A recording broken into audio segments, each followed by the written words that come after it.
கர்த்தருடைய நாமத்துக்கு ஸ்தோத்திரம் உண்டாவதாக. இயேசு கிறிஸ்துவை விசுவாசிக்க வேண்டும். இங்கே தேவன் சொல்லுகிறார், யோவான் 3ஆம் அதிகாரத்திலே 16 சொல்லப்பட்டு இருக்கிறது. தேவன் தம்முடைய ஒரே பேரான குமாரனை விசுவாசிக்கிறவன் எவனோ அவன் கெட்டு போகாமல் நித்திய ஜீவனை அடையும்படிக்கு அவரை தந்தரளி இவ்வளவாய் உலகத்தில் அன்பு கூர்ந்தார் என்று.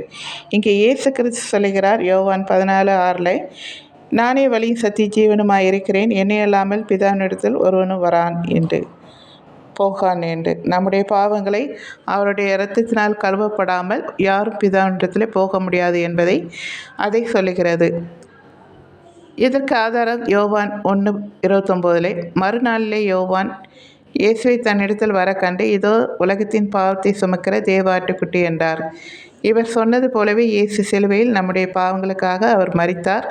ஆனால் அவரை விசுவாசித்து உங்களுடைய பாவங்களுக்காக மனக்கசந்து அழுது மன்னிப்பு கேளுங்கள், இயேசு மன்னிப்பார்.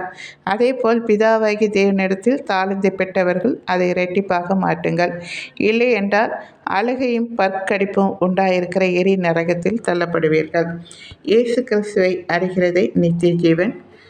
ஆண்டவர் நமக்கு எதற்கு அழைத்தாரோ அதையெல்லாம் நாம் செய்ய வேண்டியது அவசியமாக இருக்கிறது. பரிசேயரை காட்டிலும் நம்ம நீதி அதிகமாக இருக்க வேண்டும். கிரி இல்லாத விசுவாசம் செத்தது, கிரியும் இருக்க வேண்டும். நற்கிரை, ஏழைகளுக்கு எதை செய்கிறோமோ அது கடவுளுக்கு செய்கிறோம். அதனால் அதுவே நற்கிரை. நற்கிரியைகள் பரலோகத்திலே நமக்கு பொக்கிஷங்களை சேர்த்து வைக்க வேண்டும், பூலோகத்திலே இல்லை என்று சொல்லப்பட்டிருக்கிறது.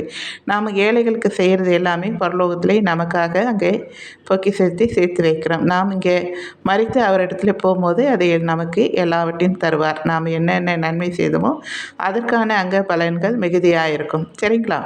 தேங்க்யூ.